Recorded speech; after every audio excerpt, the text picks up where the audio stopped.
కాళేశ్వరం రిపోర్టుపై నేడు సన్నాహక సమావేశం జరగనుంది. పీసీ ఘోష్ రిపోర్టు, త్రిసభ్య కమిటీ రిపోర్టుపై ఉత్తమ్ చర్చించనున్నారు. నివేదిక ఆధారంగా చర్యలకు ఆదేశించే ఛాన్స్ ఉందని తెలుస్తోంది. రేపటి కేబినెట్ భేటీలోనూ చర్చించే అవకాశం ఉంది.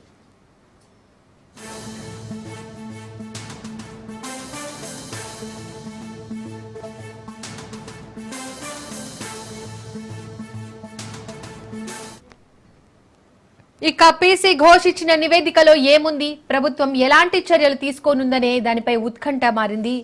కాళేశ్వరం కమిషన్ మొత్తం 119 మంది స్టేట్మెంట్స్ ని రికార్డ్ చేసింది. మాజీ సీఎం కేసీఆర్, మాజీ మంత్రులు హరీష్, ఈటలను కమిషన్ విచారించనుంది.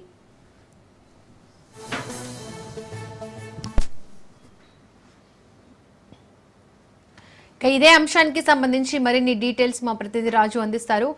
రాజు, అయితే కాళేశ్వరం కమిషన్ ఇచ్చిన రిపోర్ట్ కి సంబంధించి డీటెయిల్స్ ఏంటి? కాళేశ్వరం ఏదైతే కమిషన్ ఇచ్చినటువంటి రిపోర్ట్ పై నేడు మంత్రి ఉత్తమ్ కుమార్ రెడ్డి అధ్యక్షతన సన్నాహక సమావేశం జరగబోతా ఉంది. ఇప్పటికే దీనికి సంబంధించి Kaleshwaram commission justice PC Ghosh commission report ప్రభుత్వానికి చేరింది. ప్రభుత్వం కూడా దీనికి సంబంధించి ఈ రిపోర్ట్ ను స్టడీ చేయడానికి త్రిసభ్య కమిషన్ ని ఏర్పాటు చేయడం జరిగింది. ఈ త్రిసభ్య కమిషన్ రిపోర్టు రేపటిలోగా ప్రభుత్వానికి అందించనుంది. రేపు క్యాబినెట్ లో కూడా దీనిపై చర్చించబోతా ఉన్నారు. అయితే ఈ రోజు ఆ త్రిసభ్య కమిటీ సభ్యులతో మంత్రి ఉత్తమ్ కుమార్ రెడ్డి భేటీ కాబోతా ఉన్నారు. ఎందుకంటే ఒక సన్నాహక సమావేశం నిర్వహించబోతా ఉన్నారు. కాళేశ్వరం కమిషన్ లో ప్రధానంగా 3 అంశాలను ప్రాతిపదికగా చేసుకుని రిపోర్టు అందించాలని చెప్పేసి కూడా ప్రభుత్వానికి సమాచారం అందింది. ప్రధానంగా ఏదైతే గతంలో ఉన్నటువంటి సింపిహట్ వద్ద కాకుండా మేడిగడ్డ వద్ద ఈ యొక్క ప్రాజెక్టు నిర్మించడం ఏదైతే మార్పు ఉందో, ప్రాజెక్టు మార్పు విషయం, అదేవిధంగా డిజైన్ లో ఉన్నటువంటి లోపాలు, అదేవిధంగా ఈ ఎస్టిమేషన్ల పెంపు, ఆర్థిక పరమైనటువంటి అంశాలకు సంబంధించినటువంటి ఈ 3 అంశాలను బేరీజు వేసుకొని వాటిపైనే ప్రధానంగా కమిషన్ రిపోర్ట్ తయారు చేసిందని చెప్పేసి కూడా ఇప్పటికే ప్రభుత్వానికి సమాచారం అందుతా ఉంది.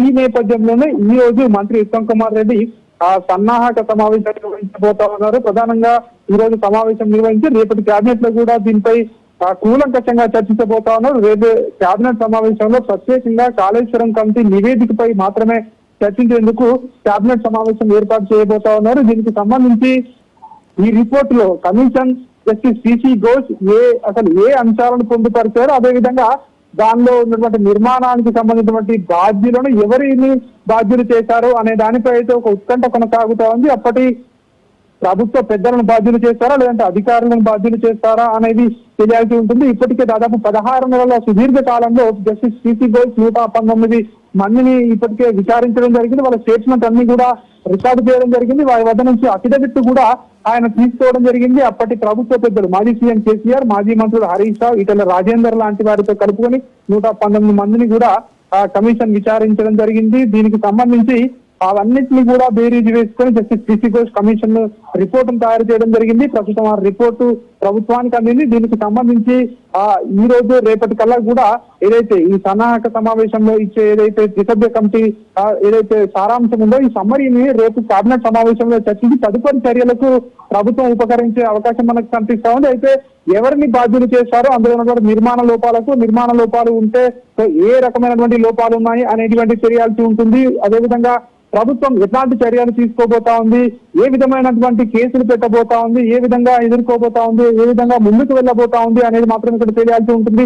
రేపటి కేబినెట్ సమావేశంలో దీనికి సంబంధించి రిపోర్ట్ లో ఏ అంశాలను ఏ విధంగా చర్చించాలనే దానిపై కూడా ఈరోజు సన్నాహక సమావేశంలో చర్చించిన తర్వాత రేపటి కేబినెట్ సమావేశంలో పూర్తిగా కమిషన్ పై కేబినెట్ సమావేశంలో చర్చించి కేబినెట్ కూడా ఒక ఆమోదం ముద్ర వేసి ప్రభుత్వం చర్యలకు ఉపక్రమించే అవకాశాలు ఎక్కువగా కనిపిస్తా ఉన్నాయి. ప్రధానంగా అప్పటి ప్రభుత్వ పెద్దలపై కావచ్చు, అధికారులపై కావచ్చు క్రిమినల్ కేసులు పెట్టి ముందుకు వెళ్లాలా అని చెప్పేసి కూడా ఇప్పటికే ప్రభుత్వ వర్గాల నుంచి సమాచారం వస్తా ఉంది. ఇదే విధంగా రేపటి కేబినెట్ సమావేశం తర్వాత రాష్ట్రంలో కీలక పరిణామాలు చోటు చేసుకుంటాయని చెప్పేసి కూడా ప్రభుత్వ వర్గాల నుంచి సమాచారం అందుతా ఉంది. దీపిక, రాజు, అయితే ఈ కాళేశ్వరం కమిషన్ రిపోర్ట్ లో ఎలాంటి అంశాలను పొందుపరిచే అవకాశం ఉంది? రేపటి భేటీలో ఎలాంటి అంశాలపై చర్చించే అవకాశం ఉంది? ప్రధానంగా ఈ భేటీలో ఏదైతే కాళేశ్వరం కమిషన్ రిపోర్ట్ లో మొదటి నుంచి కూడా కాళేశ్వరం ప్రాజెక్టుకు సంబంధించి డిజైన్ల నుంచి మొదలుకుంటే ఆ డిజైన్ల తర్వాత ఏదైతే అందులో ఉన్నటువంటి టెక్నికల్ అంశాలు, ప్రాజెక్ట్ నిర్మాణంలో ఏదైతే అవలంబించినటువంటి విధానాలు, దానికి సంబంధించి క్వాలిటీ పరమైనటువంటి విషయాలు, అదేవిధంగా ఎస్టిమేషన్ల పెంపు, ఆర్థిక పరమైనటువంటి అంశాలు, దానికి ఒక్కసారి కాదు 2-3 సార్లు కూడా ఎస్టిమేషన్లు మధ్య పెంచారని చెప్పేసి కూడా ఏవైతే ఆరోపణలు ఉన్నాయో ఇవన్నిటి నేపథ్యంలో కూడా కూలంకషంగా రిపోర్ట్ తయారు చేసినట్టుగా కూడా తెలుస్తోంది. 650 పేజీలు పైచిలకు జస్టిస్ పిసి ఘోష్ యొక్క పేజీల రిపోర్టు తయారు చేసినట్టుగా కూడా తెలుస్తోంది. ఈ రిపోర్ట్ లో 3 వాల్యూమ్స్ గా ఇప్పటికే ప్రభుత్వానికి అందించడం జరిగింది. ఇవన్నిటినీ కూడా అధ్యయనం చేసి ఇప్పటికే త్రిసభ్య కమిటీ ఈ రోజు సన్నాహక సమావేశంలో మంత్రి ఉత్తమ్ కుమార్ రెడ్డికి వివరించే అవకాశం కనిపిస్తా ఉంది. మంత్రి ఉత్తమ్ కుమార్ రెడ్డి కూడా ఈ యొక్క త్రిసభ్య కమిటీ నుంచి దీనికి సంబంధించి ఇందులో ఏ అంశాలను కమిషన్ పొందుపరచడం జరిగింది, ఎట్లాంటి సిఫారసులు చేసింది కమిషన్, అందులో ఉన్నటువంటి లోపాలు, ఎట్లాంటి లోపాలు బయటపడ్డాయి, ఇవన్నిటి పరంగా ప్రభుత్వానికి ఎట్లాంటి సూచనలు చేసింది అనే దానిపై త్రిసభ్య కమిషన్ నుంచి మంత్రి ఉత్తమ్ కుమార్ రెడ్డి ప్రశ్నలు అడిగి తెలుసుకునే అవకాశం కనిపిస్తా ఉంది. అదేవిధంగా కూలంకషంగా ఓవరాల్ గా ఈ యొక్క రిపోర్ట్ కు సంబంధించి పూర్తి డీటెయిల్స్ ని కూడా మంత్రి ఉత్తమ్ కుమార్ రెడ్డి వారి వద్ద నుంచి తెలుసుకునే అవకాశం కనిపిస్తా ఉంది. ఈ తెలుసుకున్న తర్వాత రేపటి కేబినెట్ సమావేశంలో కూడా మంత్రి మండలి కూడా దీనిపై ఒకసారి చర్చించి ప్రధానంగా ఈ యొక్క త్రిసభ్య కమిషన్ ఇచ్చినటువంటి సమ్మరీ కావచ్చు, అదేవిధంగా జస్టిస్ పిసి ఘోష్ ఇచ్చినటువంటి 650 పేజీలటువంటి నివేదిక కావచ్చు, ఆ నివేదికపై ఒక నిర్ణయం అయితే తీసుకునే అవకాశం కనిపిస్తా ఉంది. ప్రధానంగా అందులో కాళేశ్వరానికి సంబంధించి 3 సంవత్సరాల లోపట్నే ఈ యొక్క ప్రాజెక్ట్ ను పూర్తి చేయడం, ఆదరాబాదరగా పూర్తి చేయడం అని చెప్పి కూడా ఇప్పటికే ప్రభుత్వం భావిస్తా ఉంది. అదేవిధంగా దీనికి సంబంధించి ఎస్టిమేషన్ల పెంపు కావచ్చు, అదేవిధంగా ఆ క్వాలిటీ ఎక్కడ కూడా ఆ క్వాలిటీ కంట్రోల్ చెక్ చేయకపోవడం కావచ్చు, గతంలో ఉన్నటువంటి ఏదైతే చాలా రకాలైనటువంటి లోపాలు ఇప్పటికే బయటపడ్డాయని చెప్పేసి ప్రభుత్వ వర్గాలు ఈ గతంలోనే విమర్శలు చేశాయి. ఈ నేపథ్యంలోనే జస్టిస్ పిసి ఘోష్ కమిషన్ ఇచ్చినటువంటి నివేదికలో ఉన్నటువంటి అంశాల ఆధారంగా రేపు కేబినెట్ సమావేశంలో కీలక నిర్ణయం తీసుకోబోతా ఉన్నారు. ఈ రోజు సన్నాహక సమావేశంలో కూడా త్రిసభ్య కమిషన్ నుంచి పలు కీలకమైనటువంటి విషయాలు మంత్రి ఉత్తమ్ కుమార్ రెడ్డి రాబట్టే అవకాశం కనిపిస్తా ఉంది.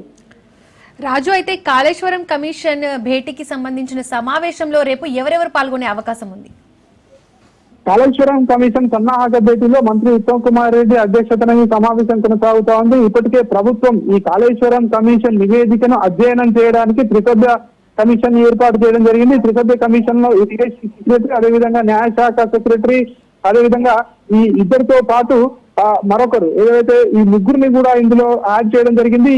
ఈ ముగ్గురు కూడా దీనికి సంబంధించి పూర్తి వివరాలను ప్రభుత్వానికి అందజేయబోతా ఉన్నారు.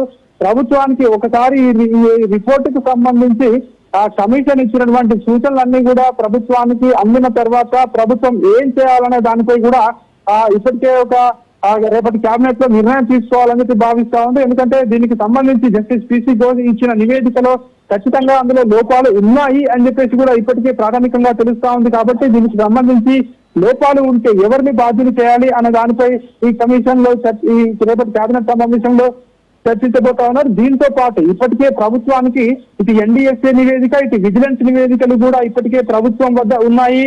ఇప్పటికే ఇటు విజిలెన్స్ నివేదికలో 17 మంది 17 మంది ఇంజనీర్లపై, అదేవిధంగా 30 మంది అధికారులపై క్రిమినల్ చర్యలు తీసుకోవాలని ఇప్పటికే విజిలెన్స్ ఆదేశాలు జారీ చేసింది.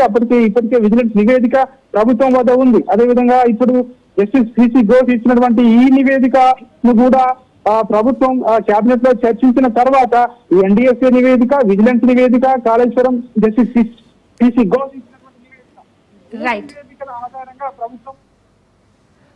Thank you Raju.